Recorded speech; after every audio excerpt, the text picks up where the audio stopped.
सुभद्रेने अभिमन्यूला जन्म दिला. हा अर्जुनाचा ज्येष्ठ पुत्र म्हणून ख्याती पावला. केवळ अर्जुनानेच अनेक विवाह केले असे नाही, इतर पांडवांनीही दुसऱ्या स्त्रियांशी विवाह केले. द्रौपदीने 5 पांडवांची विवाह केला, त्यामुळे तिचा वेळ 5 पांडवात वाटला गेला. तेव्हा बिचाऱ्या पांडवांनी काय करावे? त्यांनी इतर स्त्रियांशी विवाह केले. द्रौपदीचे पट्टराणीपद त्यापैकी एकीलाही हिरावता आले नाही. द्रौपदीबरोबरच त्या इतर राण्यांनाही पुत्र झाले. द्रौपदीला 12 वर्षाच्या अंतराने 5 पुत्रांचा लाभ झाला. शत्रूंनी प्रहार केला असता होणाऱ्या वेदना हा विंध्य पर्वताप्रमाणे अविचल राहून सहन करेल असा पुत्र द्रौपदी व युधिष्ठिराला झाला, म्हणून त्याचे नाव प्रतिविंध्य असे ठेवण्यात आले.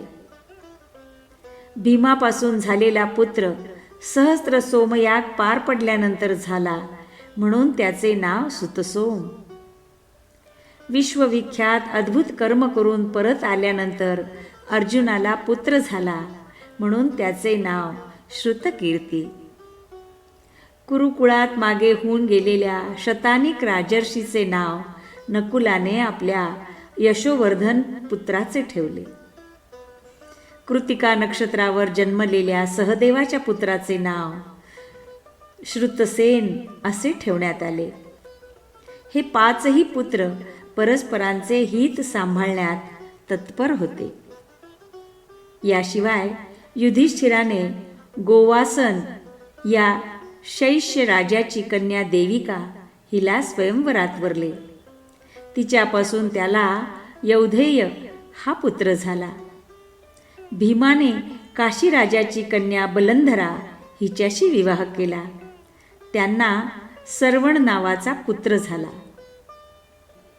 नकुलाने चेदी राजकन्या करेणुमतीशी लग्न केले. त्यांच्या पुत्राचे नाव निरामित्र होते. सहदेवाने भद्र राजकन्या विजयाला स्वयंवरात वरले. त्यांना सुहोत्र हा पुत्र झाला.